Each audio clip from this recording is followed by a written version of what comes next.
1853년 7월 2일 이른 아침, 일본인 어부 한 명이 이상한 광경을 목격했다. 바다에서 배에 불이 붙었다는 소문을 듣고 좀 더 자세히 보기 위해 언덕 위로 올라갔다. 점점 다가오는 배를 자세히 보니 일본 배가 아니라 외국 배였다. 그리고 바다 위로 피어오르는 검은 연기는 화재가 아니라 배의 굴뚝에서 나오는 연기였다.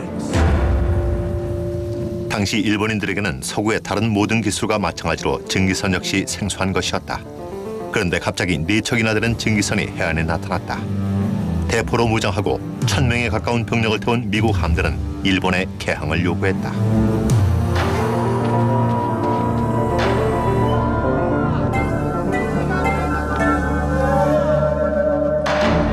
당시 일본은 신비에 쌓인 나라였다.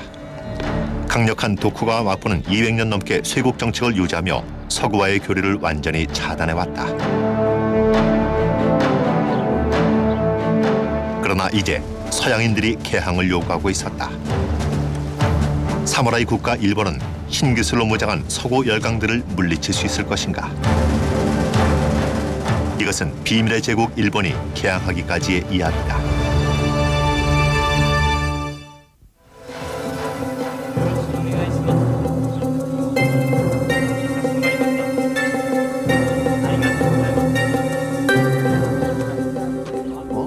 우리와 접촉하는 모든 일본인들은 외국인에게 일본 국내 정세나 종교에 관한 정보 기밀을 누출하지 않을 것을 혈서로 맹세한 사람들 뿐이다. 일본에 사는 몇 안 되는 외국인 중 한 명이었던 독일인 의사 잉겔베르트 캠퍼는 이렇게 썼다. 때는 1690년. 서양인들은 일본의 사회 질서를 위협하는 야만인으로 여겨졌다. 일본인들은 가능한 오랫동안 쇄국 정책을 유지하는 게 최선이라고 생각했다. 이렇게 문을 꽁꽁 닫아걸은 일본에서도 단 한 군데 예외가 있었다. 나가사키 항에 있는 네덜란드인 주거 지역이 그곳이었다. 200년 넘는 세월 동안 이곳은 외부에서 철통같이 잠긴 일본어로 통하는 유일한 통로였다.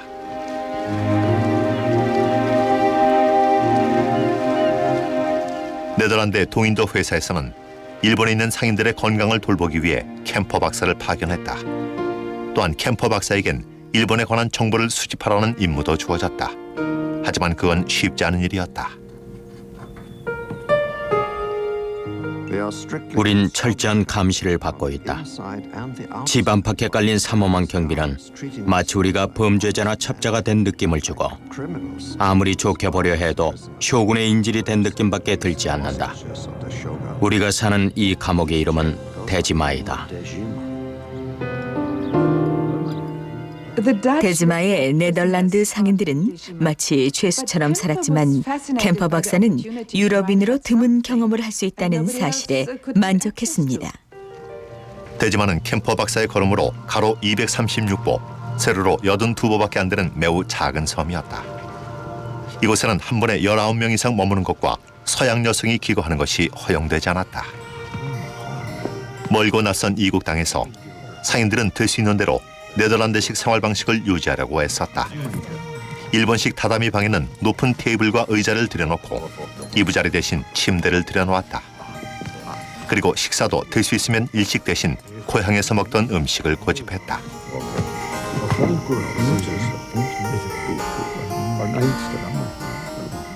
매춘부를 제외한 그 어떤 일본인도 서양인들과의 비공식 접촉이 허용되지 않았다. 그러나 일본인의 일상생활에 관한 정보를 수집하는 임무를 띈 캠퍼 박사는 소수의 일본인들을 포섭하는 데 성공했다.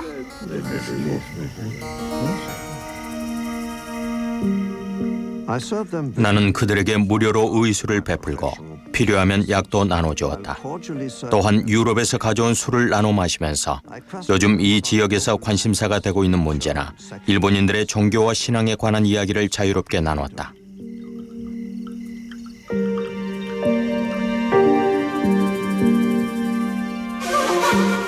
호기심을 느낀 건 일본인들도 마찬가지였다. 네덜란드인 주거 지역은 일본인들에게 있어 서양 세계로 향하는 유일한 창이었다. 그러나 해외에서 입수되는 모든 정보는 철저한 여과를 거쳐야 했다. 니들랜드 상선이 일본에 도착할 때마다 유럽의 최근 소식이 함께 전해졌습니다. 이 소식은 일단 나가사키에 있는 네덜란드 당국에 전해지고 이것이 즉시 번역되어 쇼군에게 전달되는 형식이었죠. 일본의 통치자 쇼군은 외부 세계 소식에 누구보다도 목말라 했다. 그는 1년에 한 번씩 서양인들을 성으로 불러들였다. 캠퍼가 일본을 제대로 구경한 건 딱 한 번, 나가사키에서 쇼군이 사는 에도까지 행차했을 때입니다.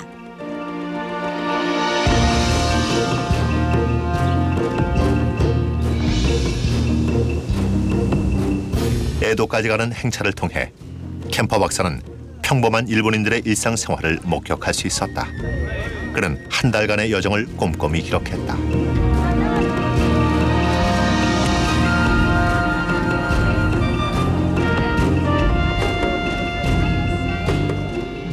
일본인들은 우리의 행렬이 지날 때마다 다이묘의 행차와 똑같은 이해를 갖추었다. 길에는 물을 뿌리고 빗질을 해서 먼지가 일지 않게 하고 길가에 늘어선 주택에선 사람들이 나와 우리의 행렬이 다 지나갈 때까지 말 한마디 하지 않고 바닥에 엎드려 있었다.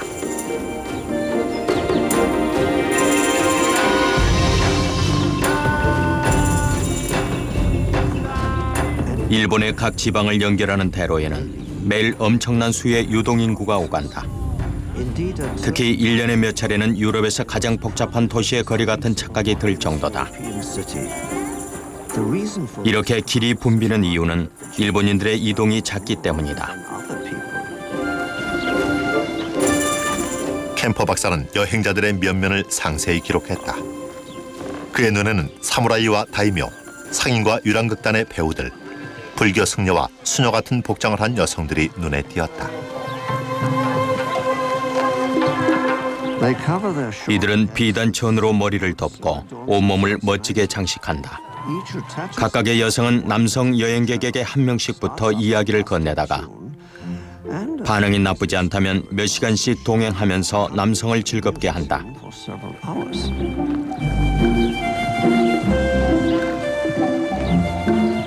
일본의 이동 인구가 늘어나면서 여행객을 상대로 한 상인의 수도 크게 증가했다.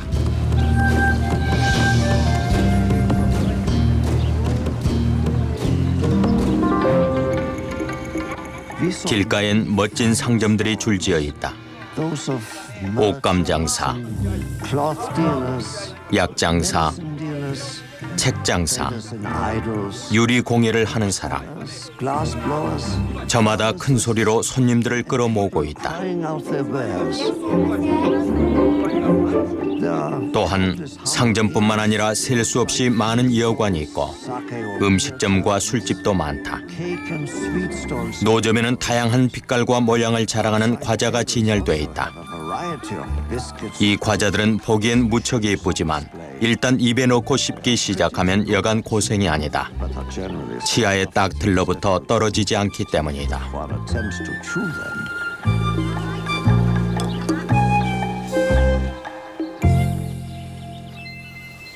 한때 사회의 기생충이라고까지 불리던 상인들은 점차 일본 사회에서 지위를 높여가기 시작했다. 행상으로 성공한 이들은 길가에 상점을 차렸고 이들은 여기서 더 큰 돈을 벌어 도시로 옮겨갔다. 이처럼 캠퍼 박사가 목격한 일본 사회의 변화는 얼마 안 가 일본의 철저한 계층 간 위계 질서를 기초부터 뒤흔들게 된다. 사무라이는 상업에 종사할 수 없습니다. 따라서 상인들은 점점 부유해지는 반면 사무라이들의 삶의 질은 점점 떨어졌지요. 그러니 사회 최고위층인 사무라이들의 체면이 말이 아니게 됐습니다. 최상위 계급인 사무라이는 전체 인구의 10%가 제한되었다. 도쿠가와 막부시대 일본에서 사무라이 계급은 세습되었으며 오직 사무라이만이 두 자루의 칼을 지닐 수 있었다. 사무라이 정신의 가장 기본이 되는 것은 자신들의 주인, 즉 다이묘에 대한 충성과 책임이었다.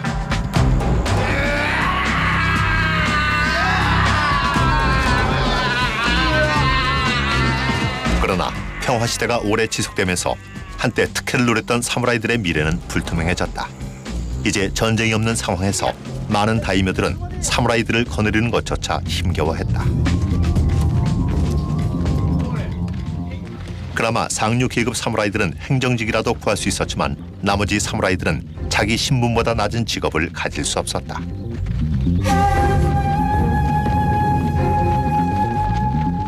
그 결과 일명 론인이라 불리는 사무라이 무리들이 새 주인을 찾아 산천을 휘젓고 다니는 일이 잦아졌다.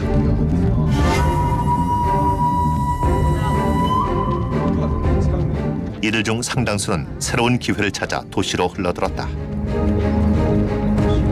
그 중에서도 가장 빠른 속도로 성장하던 도시는 바로 에도였고 이것이 오늘날의 도쿄다. 캠퍼 박사는 도쿠가와 막부의 수도인 에도까지 가는 길이었다. 에도에 도착한 그는 마침내 일본에서 가장 막강한 인물이라는 쇼군을 대면하게 된다.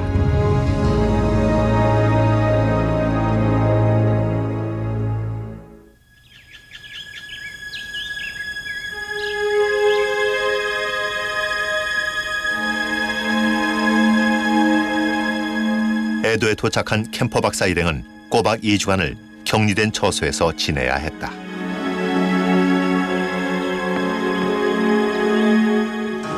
그러다 마침내 제5대 쇼군인 도쿠가와 스나요시의 성에서 전갈이 왔다.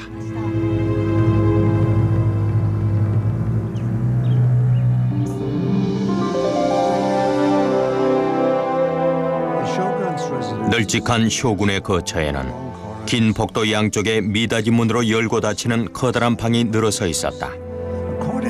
천장과 대들보, 기둥에는 자연의 풍경을 그려넣은 뒤 오칠을 하거나 꽃과 나뭇잎, 새 등을 소재로 한 전통 문양을 새기고 금박을 입혀 장식했다. 제5대 쇼군인 도쿠가와 스나요시의 가장 큰 특징은 사무라이 교육을 받지 않은 최초의 쇼군이란 점입니다. 아무도 그가 쇼군이 되리라고 생각하지 못했기 때문에 사무라이가 아닌 학자로 교육시킨 것입니다. 스나요시의 어머니는 본래 상인의 딸이었다. 그랬던 그녀는 쇼군의 눈에 들면서 신분의 장벽을 넘었고 아들 스나요시는 사무라이와 상인의 덕목을 한 몸에 갖추고 자라났다. 그는 쇼군이 되어 일본 사회에 새로운 방향을 제시한다. 스나요시는 주변의 무사들보다 학자들을 대거 배치했고 쇼군의 눈에 들고 싶어하는 다이묘들은 학문과 예술을 적극 후원하기 시작했다. 이런 분위기 속에서 일본의 전통 문화는 크게 융성하고 발전했다. 스나요시는 사무라이 사회를 변화시켰고 이 과정에서 사무라이 윤리의 일부인 폭력을 사회에서 제거하는 데 성공했습니다. 어릴 적 불교와 유교의 고전을 공부했던 스나요시는 쇼군이 된 후 모든 생명을 귀하게 여기는 법을 구체적으로 만들어갔다.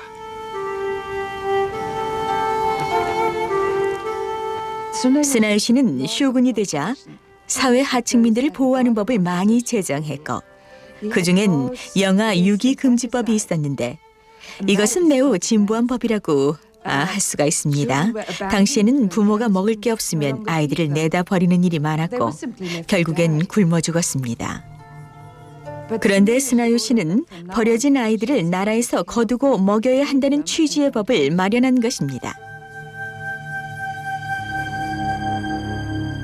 그러나 스나요시는 개인의 만족을 위해 국고를 탕진하는 것으로도 유명했다. 특히 극단적인 개혁을 추구하면서부터 원성을 사기 시작했다. 개띠해에 태어난 스나요시는 개를 보호하는 엄한 법을 발표했다. 사무라이들은 저택에 개를 여러 마리 키웠습니다. 그런데 주인이 없는 개들은 시내를 마음대로 돌아다니다가 어린이들을 물기 일쑤였지요. 아무도 개를 맡아 키우고 싶어 하진 않았지만 그렇다고 죽일 수도 없었습니다.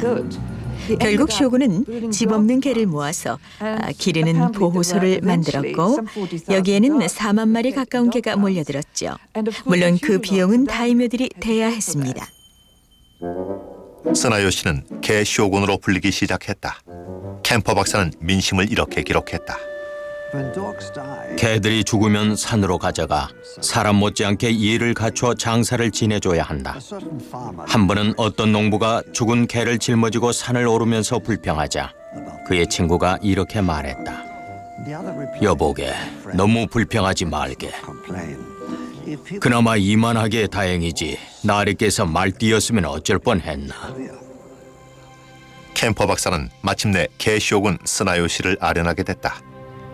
한 달씩이나 걸려 에도에 도착한 후 다시 2주간의 기다림 끝에 마침내 쇼군을 만나게 된 것이다. 캠퍼 박사는 이때 본 것을 상세한 스케치로 남겨두었다. 우리 마침내 쇼군 앞에 섰다.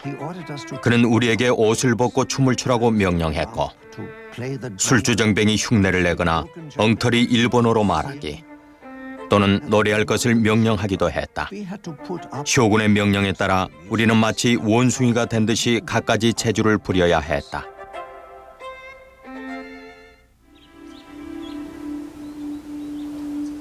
쇼군과 독일 의사는 딱 3차례의 만남을 통해 각자가 살아온 세상을 서로에게 소개했다.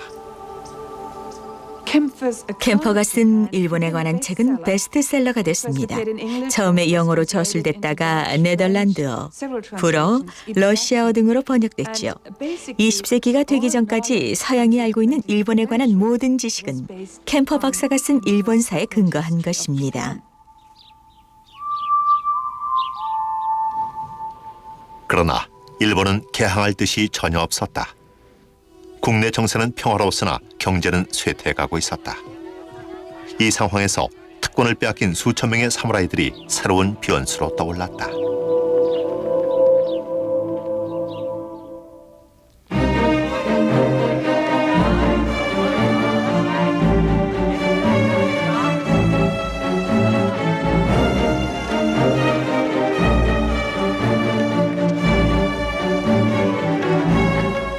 (18세기) 초 인구 100만이 넘는 에도는 세계에서 가장 큰 도시 중 하나였다. 그러나 유럽의 주요 도시와는 달리 에도 시민들은 안전하고 청결한 도시에서 안락한 삶을 누렸다.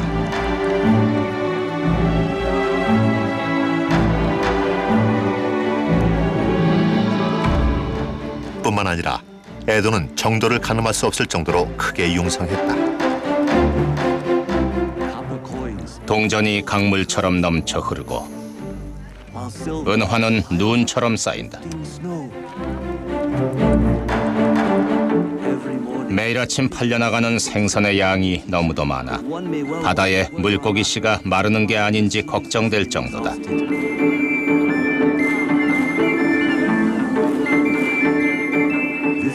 멀리 보이는 후지산은 지평선에서 장엄한 아름다움을 뽐내고 있다.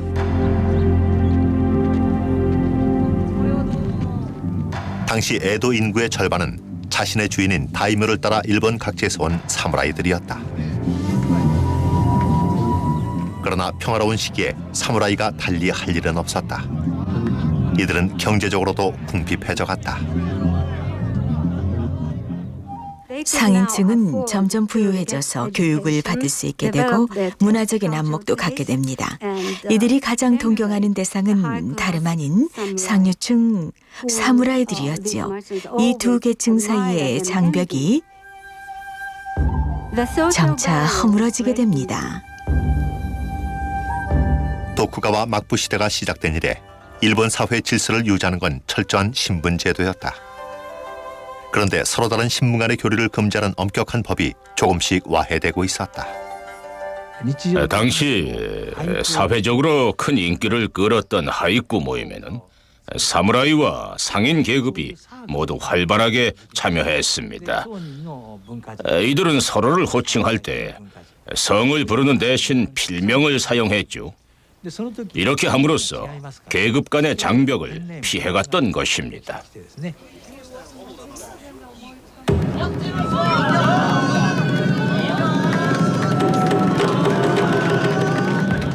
활성화된 경제와 평화에 힘입어 에도의 예술계와 유흥가는 큰 호황을 맞았다. 특히 사무라이들이 교육에 흥미를 갖기 시작하면서 문맹률이 크게 낮아졌고 이 시기 에도의 남성 인구 중 85%는 독서광이라 할 만큼 책에 관심이 많았다. 1800년대 일본에는 120개 이상의 하이쿠 모임이 결성돼 있었습니다. 뿐만 아니라 서점 수가 500군데를 헤아렸고 출판 활동도 매우 활발했죠. 사람들은 새로운 정보에 목말라 했고 재밌는 소설을 읽고 싶어 했습니다. 당대 베스트셀러 소설 작가 중 한 명은 상인 출신의 사이가쿠 이하라였다. 대중문화를 본격적으로 다루기 시작한 그의 소설은 일본 문학에 처음 등장하는 새로운 장르였다. 사이가쿠는 에도 거리를 돌아다니며 문학의 소재를 찾았다. 에도 시내의 매춘부와 거지, 상인에서부터 다이묘까지 모르는 사람이 없었던 그는 거친 농담과 솔직한 화법으로 작품을 써나갔다. 특히 어설픈 사무라이 흉내를 내는 벼락부자들은 그가 즐겨 다루는 소재였다. 잘 모르는 사람들은 저들이 귀족 출신인 줄 알지. 하지만 내 말 잘 듣게. 저기 번쩍이는 옷을 입은 사람 보이나? 저자는 악교를 만드는 사람이라네.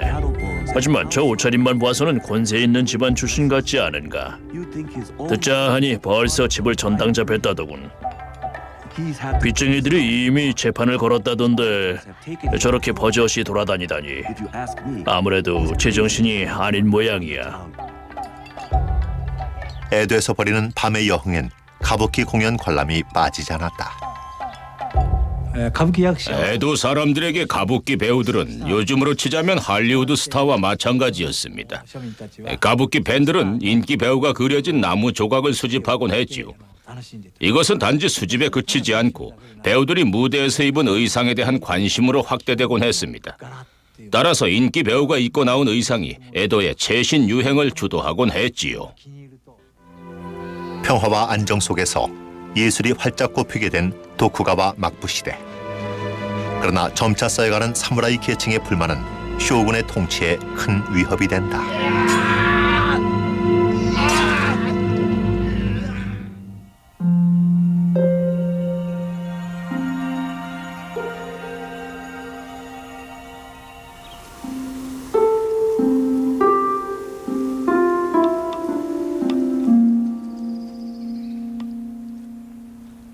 에도의 고급 창부들은 교묘히 여민 붉은 비단옷 사이로 흰 피부를 살짝 드러낸다.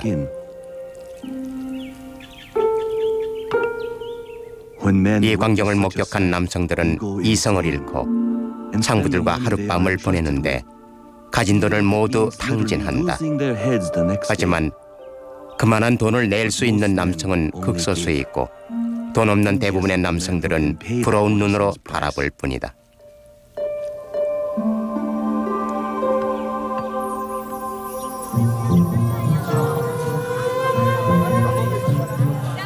에도의 유곽 지역 요시와라에는 3,000명이 넘는 창부와 게이샤가 활동하고 있었다. 요시와라는 정부의 규제를 받는 공창 지역이었는데 혈기왕성한 남성 인구를 통제하는 데는 이것이 가장 효과적인 방법이었다. 가뜩이나 할 일도 없는 데다 타양살에 지친 사무라이들은 얼마 안 되는 봉급을 유곽에 갖다 바치는 일이 많았다.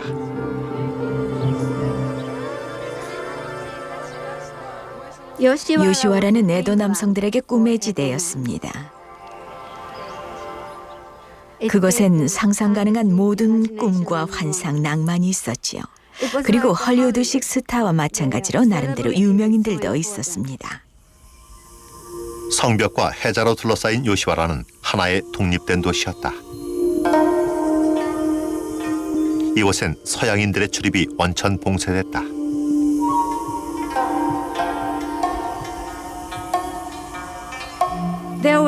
게이샤와 창부 사이엔 분명한 차이가 있습니다.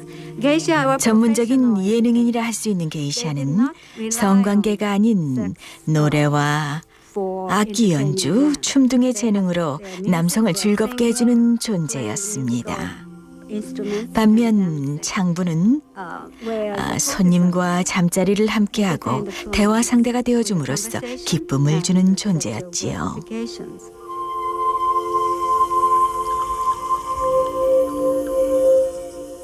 요시와라의 창부들은 최상위급 고급 매춘부들이었다. 당시 에도에는 불법 사창가가 흔하게 널려 있었습니다. 그런 곳은 비용도 매우 저렴했지요.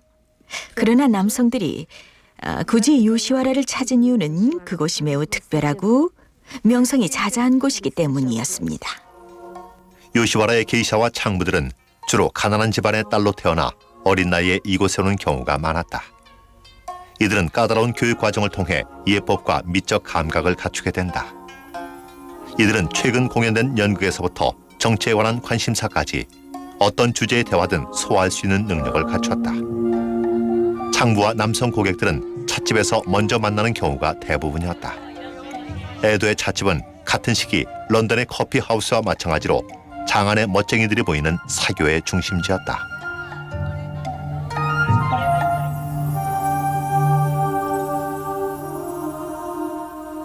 요시와라의 창부들은 고객보다 스스로를 우월하게 생각하도록 교육받습니다. 요시와라를 찾고자 하는 남성은 6달 전부터 철저한 준비를 거치지요. 그곳은 기분 내킨다고 즉흥적으로 들를 수 있는 곳이 아니기 때문에 입고 갈 옷부터 세심하게 골라야 합니다. 고객이 마음에 들지 않을 경우 거절할 권리가 있기 때문에 아무리 돈이 많아도 소용이 없죠. 따라서 남성들은 창부에게 잘 보이기 위해서 갖은 애를 썼습니다. 그리고 일단 한 명의 창부와 관계를 맺기 시작하면 다른 여성은 절대 만날 수 없습니다. 만일 다른 여성을 만나다 들키면 주변의 창부들이 모두 나와 남성에게 지독한 모욕을 주었지요. 머리칼을 잘라버리거나 여성이 입는 붉은 기모노를 입혀서 웃음거리를 만드는 일도 흔했습니다. 이렇듯 요시와라는 특유의 관습과 예술, 복식, 언어를 발달시켜갔다. 그곳은 살기 힘든 일반 세상과는 극명한 대조를 이루는 별천지였다. 한편 요시와라 성벽 밖의 세상은 급속도로 변하고 있었다. 사무라이들은 매일 수련을 했지만 전쟁이 없는 평화 시대에는 무술을 써먹을 데가 없었다. 요즘 사무라이들의 관심사는 오직 여자와 술, 가부키와 배우들 뿐이다. 창과 금술은 개인적인 복수를 할 때만 써먹는 수단이 된 지 오래고 사격술과 궁돌은 남에게 보여주기 위해서, 그리고 마술은 행사가 있을 때만 필요한 기술이 됐다. 가스 코키치란 사무라이가 있었다. 요시와라를 자주 드나들던 그는 수입이 충분치 못한 게 늘 불만이었다. 나는 21살의 무일푼이었다. 칼을 팔아치우는 수밖에 달리 방법이 없었다. 이제 내 몸에 걸친 옷까지만 남았을 뿐 나는 이 세상 시름을 잊기 위해 요시와라에 갔다. 당시 일본에는 기존 사회 질서에 순응하지 못하는 젊은 사무라이 무리들이 있었습니다. 이들은 이상한 복장을 하고 머리를 박박 밀어서 반항심을 표출했습니다.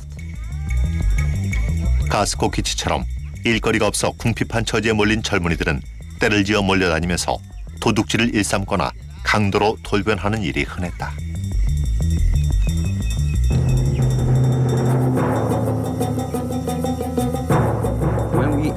우리가 신사에 들어서자 날카로운 인상을 한 녀석들 2-3명이 어슬렁거리며 다가왔다. 내 친구가 녀석들 중 하나에게 침을 뱉었다.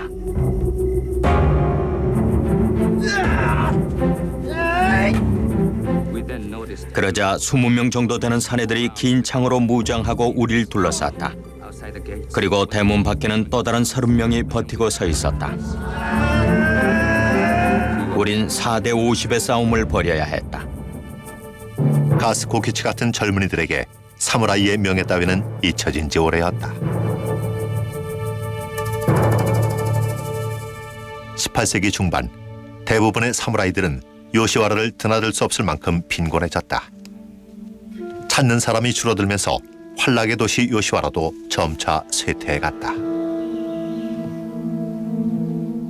하늘 높은 줄 모르던 요시와라의 콧대도 점점 사라져갔고 결국엔 명예와 자존심을 팽개치고 돈의 노예가 되기에 이르렀습니다.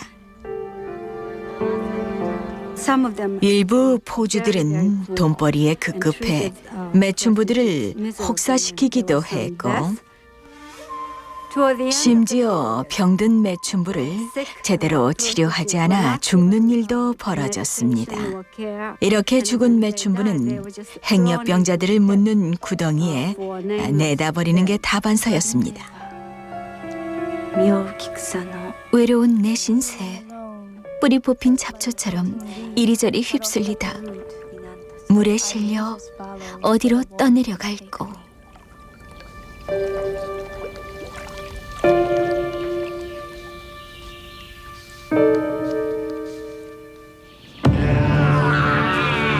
견고하던 사무라이의 세계도 점차 허물어지고 있었다. 한편 일본 학자들은 외부 세계와 차단된 가운데서도 새로운 것에 대한 호기심이 커져만 갔다.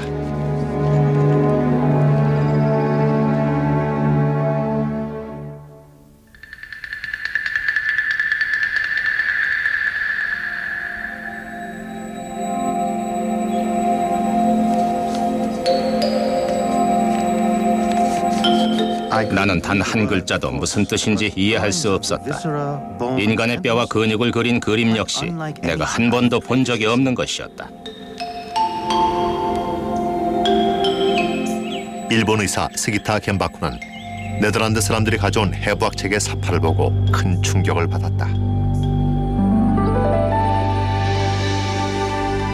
그가 공부한 한의학 책에서는 이런 걸 한 번도 본 적이 없었기 때문이다. 18세기 중반 네덜란드 상인들이 한두 권씩 들여오기 시작한 서양 서적은 일본 과학자들과 의사들 사이에 큰 반향을 불러일으켰다. 스기타 겐바쿠는 정부의 허가를 얻어 학문 연구를 목적으로 일본 최초의 해부를 실시한 인물입니다. 시체는 50살 정도 된 여자 사형수의 것이었다. 백정은 신체의 이곳저곳을 가리키며 갖가지 이름으로 불렀는데 이름이 없는 부위도 다수 있었다. 해부한 시신을 네덜란드 의학 서적에서 본 것과 비교해보니 정확히 일치했다.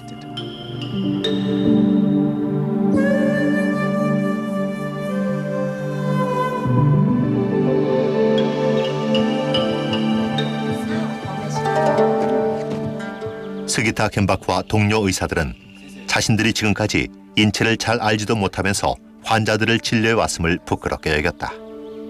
이들은 의학 서적을 번역하기 위해 네덜란드어 공부를 시작했다.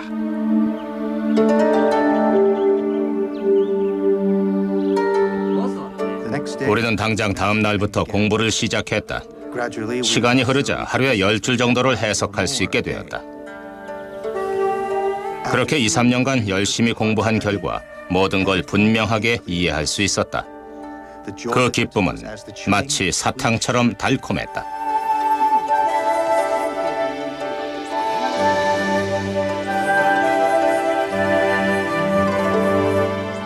(1774년) 효고는 스기타 겐바쿠에게 의학 서적을 출판하도록 허가를 내주어 일본 의사들이 서양 의학 지식을 습득할 수 있도록 했다. 이 의학 서적을 필두로 네덜란드에 대한 학문적 관심, 즉 랑가쿠 열풍이 일기 시작했다.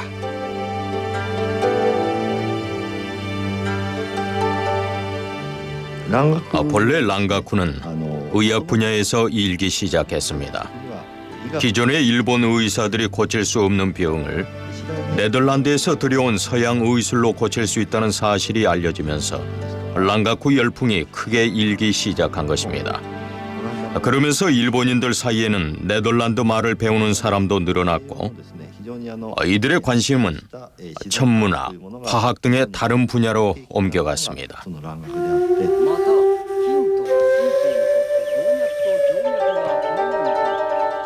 잉겔베르트 캠퍼 박사가 일본에 발을 디딘 지 100년. 서양 학문에 대한 관심이 일면서 마침내 일본 내부에서 개항의 필요성이 대두되기 시작했다.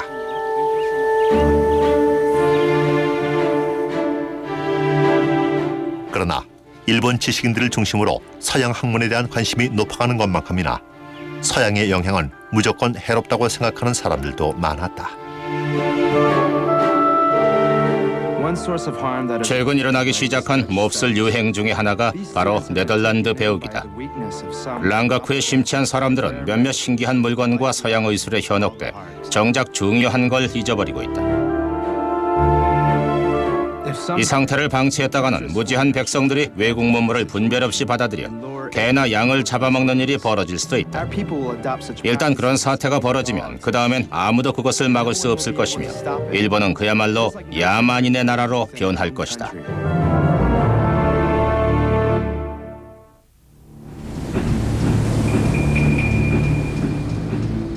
인체로 치자면 하급기관인 발과 다리에 해당되는 천한 서양 야만인들이 지금 다른 나라를 마구 짓밟으며 바다를 건너오고 있다.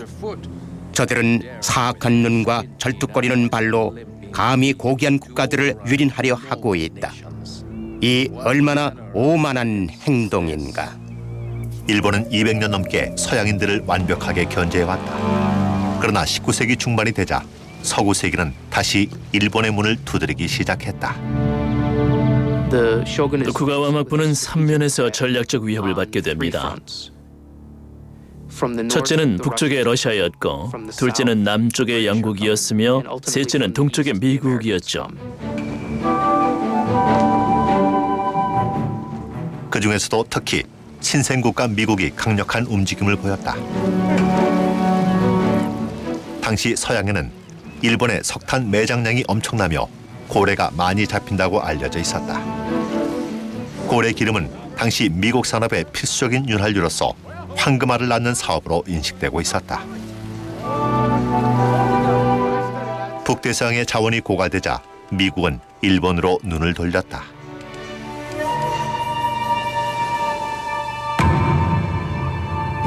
빗장을 걸어 잠근 일본이 개방되기만 한다면 고래잡이 한 가지만으로도 우리는 큰 수확을 얻게 될 것이다. 거대한 흰 고래를 소재로 불후의 명작을 남긴 허먼 멜빌은 이렇게 썼다. 1851년 모비딕이 출판되던 해 미국은 일본에 개항 압력을 넣을 만반의 준비를 마친 상태였다.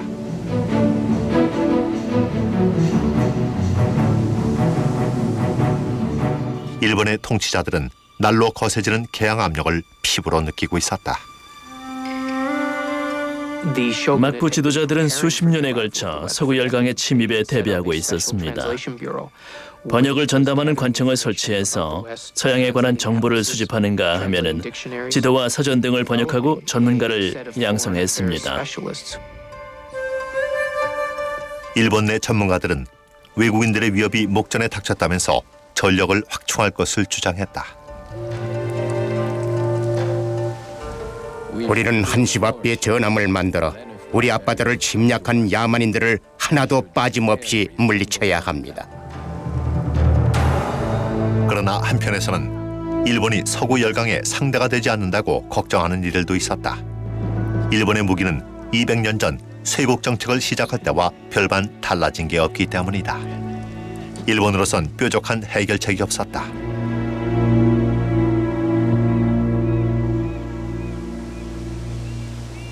그러던 1853년 7월 2일 이른 아침, 한 어부가 이상한 광경을 목격했다. 바다에 떠있는 배에 불이 났다는 말을 듣고 언덕으로 올라가 보았다. 배들은 점점 가까이 다가오고 있었다.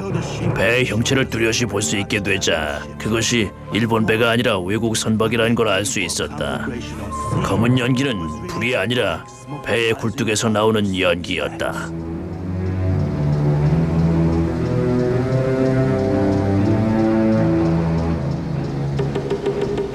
일본 해안에 나타난 증기선은 일본인들이 보았던 그 어떤 선박보다도 컸다. 일본인들은 이 배를 검은 악마의 배란 뜻에서 구로푸네라 불렀다. 배에는 60대의 대포와 1000명에 가까운 미국인들이 승선해 있었다. 이들은 외국인 전용인 나가사키 항에 닻을 내리지 않고 쇼군이 살고 있는 에도 앞바다로 곧장 들어왔다.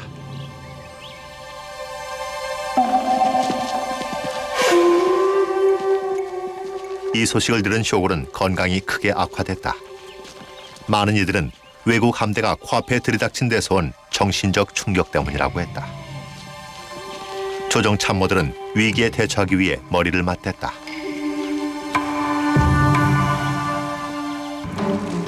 다급해진 막부 지도자들은 경비선을 내보내 미국 함정을 에워싸게 했다.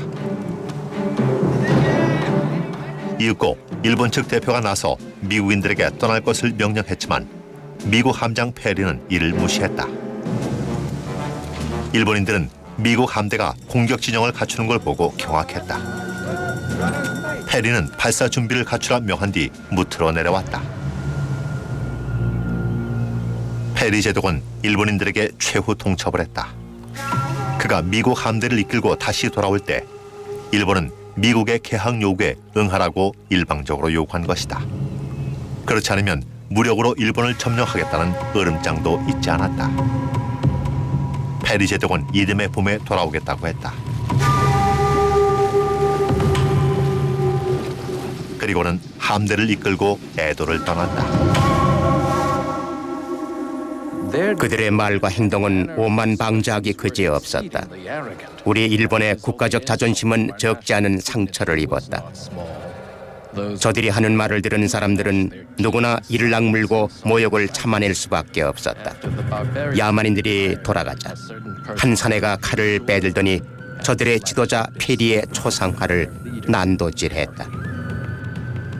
당시 일본인들 사이에서는 페리 제독에 대한 두려움이 매우 컸습니다. 페리를 악마로 표현한 그림이나 미국 배에서 불길을 내뿜는 그림 등은 일본인들이 품었던 막연한 두려움을 나타내고 있었습니다. 하지만 그와 동시에 페리 제독을 비롯해 그가 몰고 온 배에 대한 동경도 있었던 것이 사실입니다. 난생 처음 보는 미국의 신기술에 대한 호기심 같은 것이었지요. 설상가상으로 쇼군이 세상을 떠나면서 문제는 더 복잡해졌다. 새로운 쇼군은 개항 압력을 감당할 만큼 강인한 인물이 아니었다. 결국 쇼군은 일본 전역의 다이묘들을 모아 그들의 의견을 듣기로 합니다. 미국의 개항 요구에 어떻게 대처해야 할지 말이죠.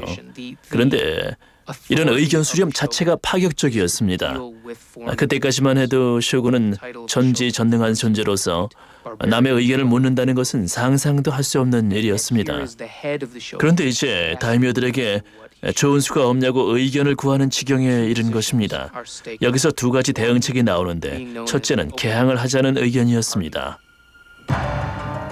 비록 미국인들이 도덕과 정의를 이해하지 못하긴 하나 지금으로서는 이들과 교류하는 수밖에 달리 방법이 없습니다. 또 다른 의견은 야만인들을 물리치자는 것이었지요. 미국인들은 우리 일본을 차지하려고 온 것입니다. 따라서 지금 퇴치하지 않으면 더 많은 외국인들이 몰려올 것입니다. 우린 아주 위험한 상황에 처했습니다. 조정이 갑론을박으로 시끄러운 가운데 쇼군은 우유부단한 자세를 취하고 있었다. 결국 타협과 절충안만이 난무하게 되고 일본 해안에는 미숙한 방어선이 구축된다.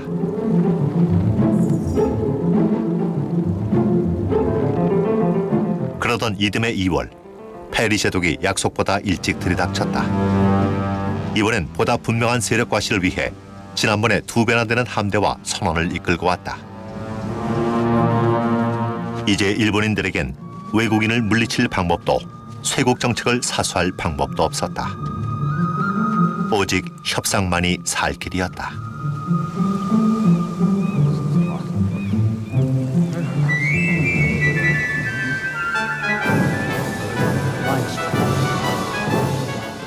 페리 제독이 하선하자마자 시작된 협상은 그 후 밤낮으로 23일간이나 계속됐다.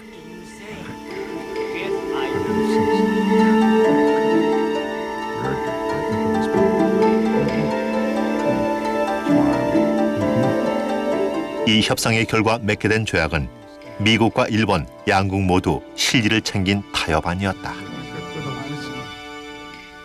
페리 제독은 원하는 걸 얻었습니다. 그건 바로 일본과 미국의 국교를 수립하는 것이었지요.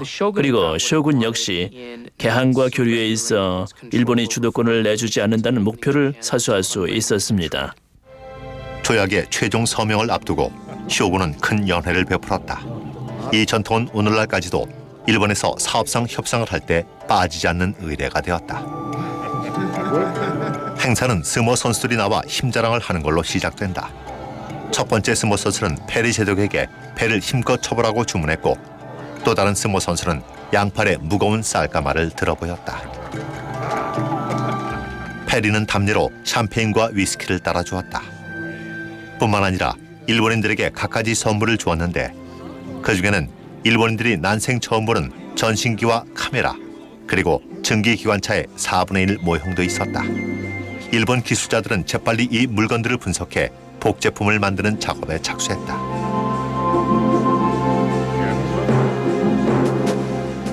그로부터 사흘 후 조약이 맺어졌다. 일본은 얼마 안가 러시아와 영국, 프랑스, 네덜란드와도 조약을 맺었다. 이렇듯 서양의 개항 요구에 응했음에도 불구하고 도쿠가와 막부 시대는 저물어가고 있었다.